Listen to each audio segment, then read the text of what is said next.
video. This is gonna be the topic for today. So before I begin with the whole explanation about this, because this is very important information which many people are missing out, down in the bio you're gonna find free checklist, free journal, free Telegram newsletter and the Discord. So that's it for the shoes. I'm not gonna show you anything else. If you want to learn more about them, go and check them out. I don't charge people for education or anything like this. It's free. I believe that all the education online should be free. You know, we're not promoting Lamborghinis and Rolexes. We're doing the real work out here. So this is the way I do it professionally. So the reason why the high volume days matter is, first, you create a significant market movement, and this leads to a profit potential. So you need to be into the high volume days. You don't want to be caught in the chopped. So many traders miss opportunities due to volatility or fear of liquidity traps, but this generally, it happens all the time. It's not about low volume day or high volume day, but trading liquidity trap on a high volume day leads you to not being part of that liquidity trap. So generally mastering these days is gonna give you an edge into capitalizing the extreme market conditions, because the market is always going to be shifting. There's always going to be high volume days, and you need to be able to distinguish them from the low volume days. Like, it's not only about the market events which create huge influxes of volume, like Israel, Gaza, elections, etc. Moving on to the next slide. What is the definition of high volume days? So here's an example. So the indicator which you see at the bottom is the relative volume, and the color candles, they're volume extensions. So what are the high volume days? This simply means sudden spikes in the trade volume, double or triple the average daily volume. Now this is often triggered by market events like on stocks earnings or everywhere economic releases or geopolitical news, and this means that you have increased liquidity and volatility, which both offers opportunities and risk, and you won't be involved in that. So this is the definition. Now, how do we identify the key triggers for high volume day? So here on the left you see just an example for market events. Also on the top you can see elections. Now, what are the triggers? Now, first of all, if we look at, let's say, stocks, you can clearly come to the conclusion that most likely it's going to be an earnings report. Positive or negative, it can have an influx. The next thing which influences every single market is the economic data. Jobs, GDP, inflation, other economic indicators, Feds, interest rates, etc. Then you have the geopolitical events like wars or political instability. And then at the bottom you have like CEO changes or mergers, acquisitions, generally speaking, corporate announcements. And a lot of people miss those, but they do play some kind of role. And the corporate announcements, they don't happen only on stocks, they happen in crypto as well. So let's say we have Harmony from 2021. The CEO of Harmony moved into Tier, let's say. So this is an example that's gonna create some kind of a market event. Remember what I said, market event. Now, market event is any of those things.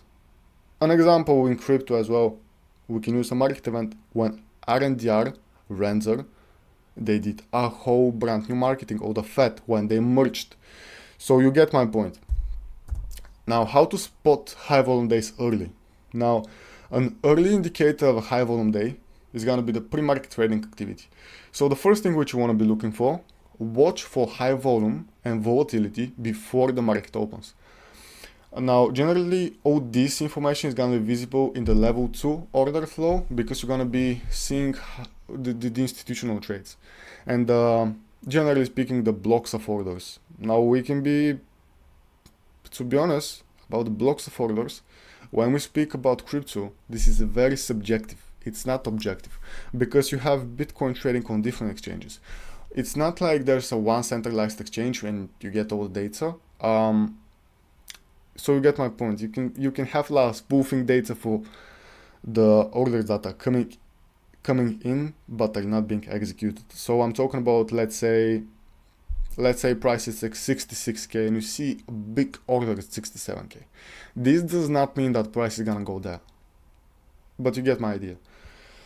Now, sudden surges in liquidity within the first 30 minutes of the market open. Now, when I speak about market open, please be aware that I do mean New York Open, because this is the cash session. Even if you look at the relative volume down here, you can clearly see that the most influx of volume is happening during the New York session. Before that you have London, but generally speaking the volume is pretty dry. So yeah, this is something which is important and you need to be aware of. Now there's liquidity traps. Which do happen when the session shifts. Now here's an example. Pretty much if you have a high volume break of, let's say, London or Asia, this doesn't mean there's a breakout, but it does most of the time means that it's a false breakout, more often than not. Now here's some statistics which you don't want to miss. So speaking for Bitcoin for a London session has 14% probability of putting the high of day and just 12% putting the low of day. This means that you have 80% chance of sweeping both London highs and London lows. That's an edge in itself. Now, high volume nodes doesn't mean a clear direction, so there's a lot of false breakouts, and there's using order flow, you can clearly know what is a trap and what not. So just use order flow and be able to know what's a liquidity trap and what's not. So imagine you're trading in New York and you're part of a hedge fund. So in order to fill a big position, you need to have someone equally big on the other side, because for every seller there is a buyer. So if you want to sell, let's say 1,000 bitcoins, you need to have someone buying these 1,000 bitcoins, because you need to get a fill, right? You cannot just go blindly selling into a place where there's low liquidity. You need to create the liquidity trap so you're able to fill these big positions. So that's how institutions trade. That's how simple it is. Now, one of these strategies which you can use, pretty much there's three of them. There's a breakout, there's a mean reversion, there's a scalping one. Now the breakout, I do not recommend it. I recommend fading the break. Yeah, but you need to be a bit more patient, because generally speaking, if you just enter on candle closes, you can get chopped up. So you want to be a bit more patient with this one. So that's just an example. I've discussed this further in the Discord, so if you want to learn more about them, just come in the Discord. Now this is an example of a trade. So this is the breakout and the continuation. Generally speaking, before that you can clearly see New York, London, New York creating kind of an equal highs, and then over here you do have equal lows. But in the meantime, in the CVD, we were creating an absorption. So this means that most likely you have limit buys absorbing market sells. Generally, this means that there's someone with big positions wanting to get filled. And he's been getting filled along throughout this whole time. And then you get that influx of volume, which most likely means the person has already been filled. And this is the high volume day. So in this situation, if we favor a continuation, we want to see an impulse. And this is what exactly happens. Now, this is a case study. Yeah, so you want to create your case study. You want to go back and backtest the results. So go back, see how the session shifts, see how the high volume node develops, high volume day develops, like an example, let's say this one, and use it as an edge. This is a case study which you want to use and you want to create for yourself by yourself. I'm not going to give it to you on a silver platter. Just go and look for yourself. Don't trust me on this information if you want. Just go and look for yourself. Now, here's an example. Let me just hide this for a second. There we go, just hide it now. Yeah. Now, in this example, we have 4 different days. So in day number 1, we see a continuation, news-driven factor. Usually after a big move, price tends to go ranging sideways. And this is what exactly happens. Now, day 2, you get a cleanly London fade. You come down, you take out the low, you come out, you take out the high, and you come down for the lows again to take out the previous day low. Now on the next day, you have the London session, New York comes, take out the low, and then you reverse. And pretty much the same thing on day 4. London high, London low, New York takes out the low with a high volume, and you continue going up.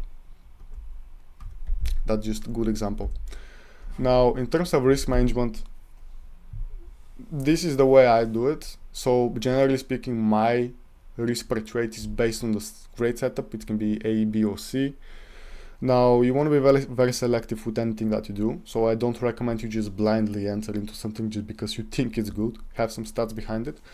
But simply put, have a good position size, have a good stop loss, and just let the trade play out. In conclusion, I would say that high volume days present both opportunity and risk. Just be prepared for whatever happens, because in this situation you can see London has a very tight range. You have a big move up and then a big volatile move down, and you continue going up.